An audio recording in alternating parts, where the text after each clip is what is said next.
произошел конфликт. Там на одной из заправочной станций уволили 5 сотрудников, ими оказались крымские татары.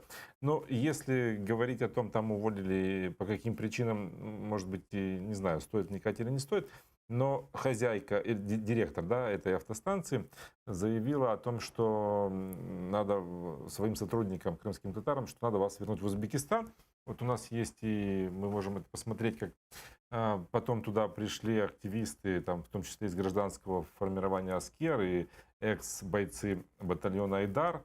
Они заблокировали эту автостанцию и требовали извинений от этой женщины. Вот давайте послушаем и о том, как они эту ситуацию видят и комментируют.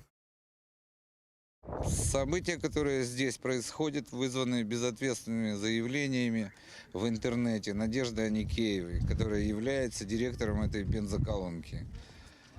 Она заявляет, чтобы в отношении татар, в частности, она заявляет, что она избавится от татар, как только станет главой сельсовета, и предлагает выслать всех крымских татар, которые находятся здесь, в этой местности, обратно в Узбекистан.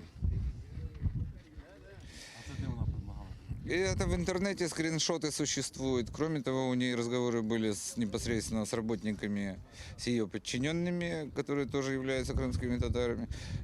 И подчиненных этих она уволила. Я житель Крыма, я знаю, что все социальные катастрофы происходят именно если такие заявления оставлять без последствий.